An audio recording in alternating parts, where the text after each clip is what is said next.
दोस्तों, मैंने अपने चैनल में काफ़ी सारे वीडियोस पुरुषों के साइज़ के बारे में बताया है कि साइज़ कितना होना चाहिए, मेल पार्टनर का साइज़ कितना होना चाहिए, इंडियन जो मेल पार्टनर होते हैं, भारतीय पुरुष जो होते हैं, उनका साइज़ आइडियली कितना होना चाहिए और कितना सही होता है, नॉर्मल रेंज कितना होता है। पर इस साइज़ को नापे कैसे? काफ़ी लोग कंफ्यूज्ड हैं कि क्या मेरा साइज़ सही है, क्या जो बता रहे हैं क्या मेरा भी उसी रेंज में है, क्या नॉर्मल रेंज में है, क्या आइडियल रेंज में है, नापे कैसे, कहाँ से शुरू करें, कहाँ ख़त्म करें, इसी के बारे में ही आज हम वीडियो बनाने वाले हैं। प्रैक्टिकली आपको दिखाने वाले हैं कि आपको साइज़ को कहाँ से नापना है, कैसे नापना है और किन हालातों में नापना है। देखिए दोस्तों, एक चीज़ का ध्यान रखना ज़रूरी है, सही जानकारी हमेशा आपको सही राह पर ले जाता है, गलत जानकारी हमेशा आपको स्ट्रेस की तरफ ले जाता है। और यकीन मानिए, मैं हमेशा जो वीडियोस बनाती हूँ वो साइंटिफिकली प्रूवन होती है और काफ़ी ज़्यादा रिसर्च के बाद ही वीडियो बनाती हूँ। तो इसीलिए स्ट्रेस न बढ़ाते हुए वीडियो को आगे बढ़ाते हैं और जानते हैं कि साइज़ को कैसे नापें।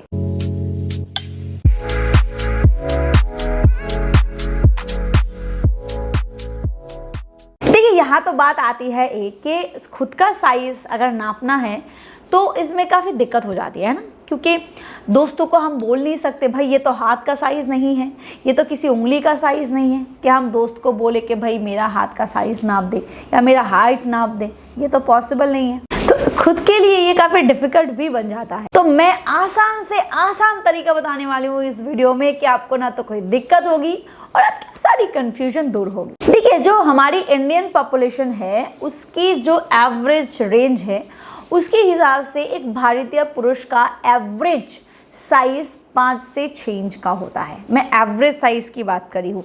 नॉर्मल रेंज दोस्तों 2 इंच से शुरू होता है और 6.5 इंच तक जाके ख़त्म होता है। मैं नॉर्मल रेंज की बता रही हूँ।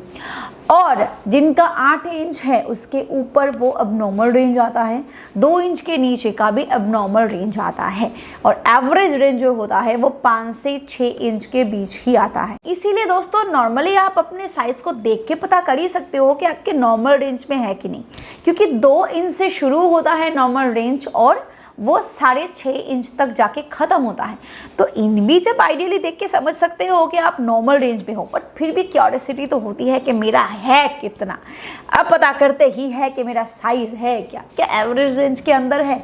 देखिए, साइज़ को नापने से पहले, इसका तरीका बताने से पहले बस एक चीज़ का ध्यान रखना ज़रूरी है कि साइज़ को हमेशा इरेक्ट पोजीशन में ही नापनी चाहिए और एक दिन नहीं, लगातार 2 से 3 दिन तक नापनी चाहिए। वजह क्या है? चलिए वजह बताती हूँ। वजह ये होती है कि हो सकता है कि आप आज जब शुरू के दिन आप साइज़ नापोगे ना तो आपके दिमाग में ना थोड़ा सा टेंशन रहेगा, थोड़ी स्ट्रेस रहेगी या फिर थोड़ी क्यूरियोसिटी भी रहेगी और इन सारी चीज़ों में ना एक्साइटमेंट भी रहेगी।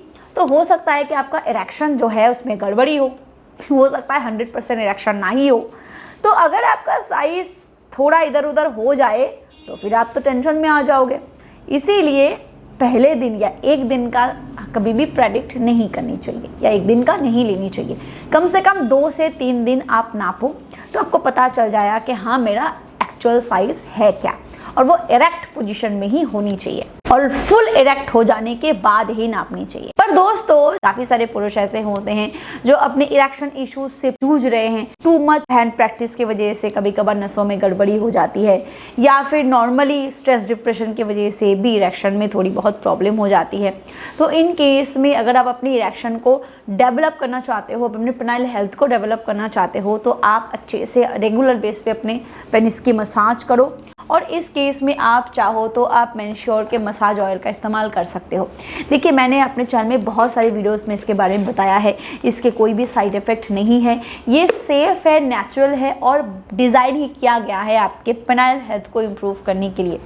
इसमें जितने सारे इंग्रेडिएंट्स हैं वो सारे आपके पेनिस में जो आपके वेन्स होते हैं, आपके पिनाइल ग्लैंड्स होती है, मसल्स होते हैं जो उसको रिपेयर करता है, उसको रिकवर करता है और नए मसल्स को डेवलप करने में मदद करता है, वेन्स को डेवलप करने में मदद करता है, कोई भी ब्लॉकेज हो, लीकेज हो, उसको रिकवर करने में मदद करता है, जिसकी वजह से नेचुरली आपकी इरेक्शन इश्यूज सॉल्व होती है और आपका इरेक्शन जो है वो डेवलप होता है। ईडी को क्योर करने में ये काफ़ी हद तक आपको मदद करता है अगर आपकी माइल्ड ईडी है, यानी कि इरेक्टल डिसफंक्शन है। इसमें जितने इंग्रेडिएंट्स है वो अश्वगंधा है, शिलाजीत है, केसर है, जायफल है, श्रीगोपाल ऑयल है, जिंजर ऑयल है, विंटर ग्रीन ऑयल है और साथ ही साथ इसमें लौंग ऑयल भी मौजूद है, जिसका कॉम्बिनेशन एक डेडली कॉम्बिनेशन है आपके पेनाइल मसल्स को ठीक करने के लिए और आपके पेनाइल हेल्थ को रिकवर करने के लिए। तो अगर आप चाहते हो कि आपका इरेक्शन इशू सॉल्व हो तो आप इससे रोज़ाना मसाज करो। कैसे करनी है कोई आसान नहीं है, 2-3 ड्रॉप अपने हाथ में लो और बेस से आपकी कैप तक इसको सर्कुलर मोशन में बिल्कुल हल्के हाथों से 2-3 मिनट से पहले शुरू करो, तो आप इसका रिजल्ट कुछ ही दिनों में ही नोटिस करोगे। अगर आप इसका इस्तेमाल करना चाहते हो तो डिस्क्रिप्शन बॉक्स में आपको इसके सारे लिंक्स मिल जाएंगे, आप चेकआउट कर सकते हो। ये GMP सर्टिफाइड है, ISO सर्टिफाइड है और ट्रस्टेड प्रीमियम ब्रांड है, सो डोंट वरी। और अपने साइज को नापने के लिए आप कोई प्लास्टिक का स्केल या फिर आप कोई टेप का इस्तेमाल कर सकते हो, इससे आपको ऑथेंटिक इंफॉर्मेशन मिल जाएगी। देखिए, बात करते हैं कि साइज को शुरू कहाँ से करनी है, नापना कहाँ से शुरू करें। काफ़ी सारे पुरुष ऐसे होते हैं जो अपने साइज को टेस्टिकल से नापते हैं, तो इससे भाई उनका साइज़ जो है जो जितना है, अगर उनका 5 इंच है तो उनको वो 6.5 इंच 7 इंच दिखेगा, और जिनका 6 इंच है उनको 8 इंच दिखेगा। वो सोचेगा अरे भाई मेरा तो अब नॉर्मल साइज़ है। तो साइज़ हमेशा जो नापनी होती है वो बेस से नापनी होती है। आप यहाँ वीडियो में देख सकते हो, मैं आपको दिखा रही हूँ कि बेस से हमेशा आपको नापना शुरू करना चाहिए, तभी आपको पता चलेगा कि आपका एग्जैक्ट साइज क्या है। मैं यहाँ से आपको एक सिंपल ड्रॉ करके समझाने की कोशिश करती हूँ। मान लीजिए कि ये आपका टेस्टिस है और ये आपका पेनिस है, ठीक है। जिसका भी जैसा भी साइज है, मैं बस एग्जाम्पल के तौर पे मैंने ये साइज लिया है अप्रोक्सली, या फिर जो भी हो व्हाटएवर इट इज। यहाँ तक मान लीजिए कि आपका ये है आपका बेस और ये है आपका टॉप। तो आपको साइज कैसे नापनी है, कुछ लोग होते हैं जो यहाँ से साइज को नापते हैं, यहाँ से, जो कि नहीं करनी है। आपको साइज को यहाँ से, यानी कि आपका जो बेस है यहाँ से नापनी है, तब जाके आपको एग्जैक्ट साइज पता चलेगा कि आपका साइज जो है वो कितने इंच की है अप्रोक्सली, आपको फिर समझ में आ जाएगा। यानी किसी का 2 इंच है, किसी का 4 इंच है, किसी का 5 इंच है, किसी का 6 इंच है, जो भी है वो आपको तभी समझ में आएगा जब आप एग्जैक्ट जगह से नापोगे। यानी कि आपके बेस से आपको नापना है, आपको यहाँ से नापनी है। टेस्टिस को नहीं नापनी है, क्योंकि टेस्टिस का साइज अलग तरीके से नापा जाता है और पेनिस का साइज अलग तरीके से नापा जाता है। इन दोनों का मेजरमेंट भी अलग होता है, इन दोनों का साइज भी अलग होता है। अब एक बात है, मैंने आपको एक एंगल में दिखाया जो कि आइडियोलॉजी है। किसी का एंगल ये भी हो सकता है, किसी का एंगल ये भी हो सकता है, किसी का ये भी हो सकता है। इट डिपेंड्स, ठीक है, कि किसका कैसा रिएक्शन है और किसका एंगल कितना है। और यहाँ पे बात आती है कि आपका एंगल किस तरफ है। जिनका अपर डायरेक्शन में एंगल होता है उनके लिए अपने साइज को नापना काफ़ी आसान हो जाता है।